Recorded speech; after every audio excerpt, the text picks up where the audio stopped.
हम हर रोज सोते हैं, जागते हैं, काम पे जाते हैं, खाना खाते हैं, पानी पीते हैं और फिर सो जाते हैं। लगता है ना जिंदगी कितनी आसान है, लेकिन ऐसा नहीं है। जीने के लिए जब जूझना पड़े तो जिंदगी के सही मायने समझ में आते हैं। उसके बाद अगर हम सांस भी ले पा रहे हैं तो वह भी एक लग्जरी है।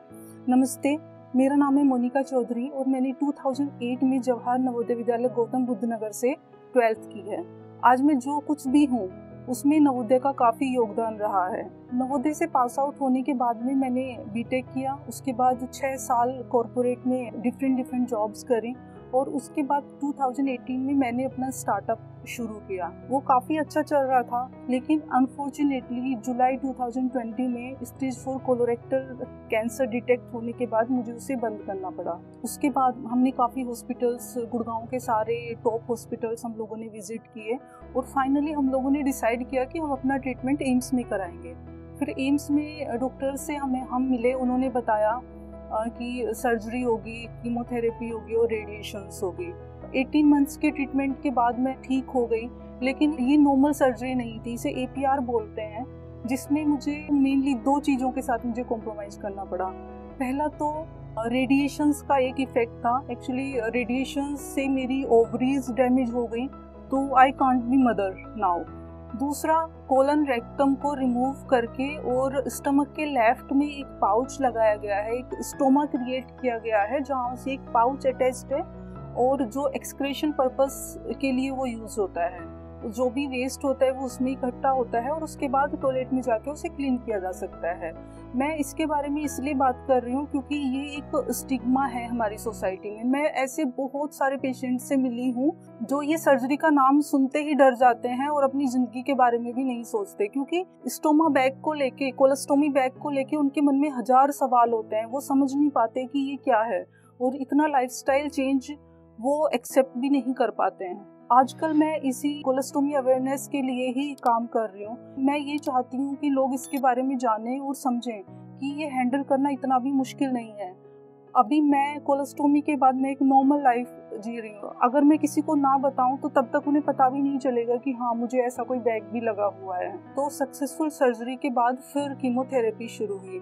अभी भी आई एम अंडरगोइंग कीमोथेरेपी। मेरी 12 कीमोथेरेपी होनी है, जिनमें से 10 हो चुकी हैं और 2 अभी बाकी हैं।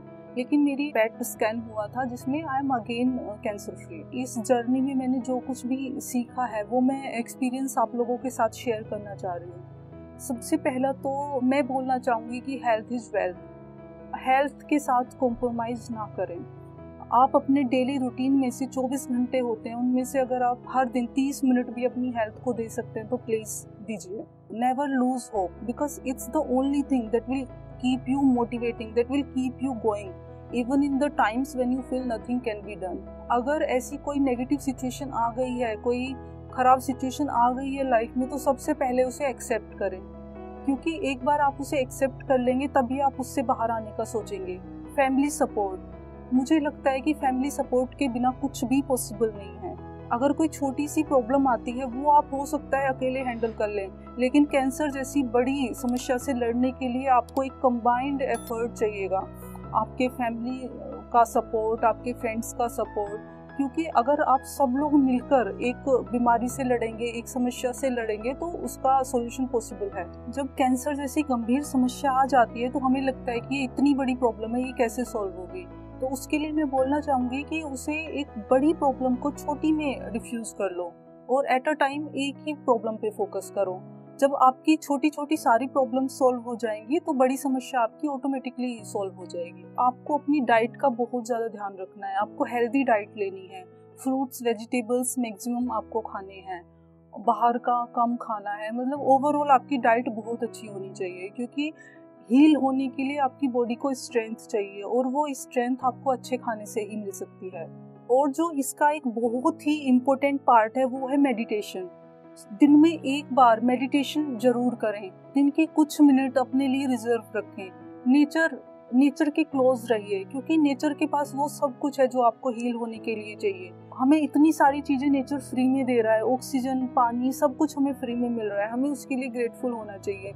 हमें अपने आसपास के लोगों के लिए जो हमें सपोर्ट कर रहे हैं उसके लिए भी हमें ग्रेटफुल होना चाहिए। अगर आप ऐसी किसी बीमारी से जूझ रहे हैं तो ये बिल्कुल पॉसिबल है कि आपके अंदर बहुत सारे अजीबोगरीब विचार आ रहे हों। तो मैं ये बोलना चाहूँगी कि आप उन विचारों को अपने अंदर ना रखें, अपने किसी क्लोज वन के साथ वो शेयर करें।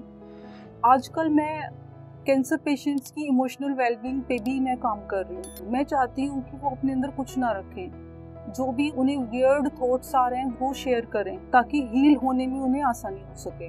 एट लास्ट मैं यही बोलना चाहूँगी कि thinking positive does not mean thinking good all the time. It simply means look at the things as they are. If they are good, then good for you. But if they are not good, then you should find out the ways to turn that bad into good. Thank you.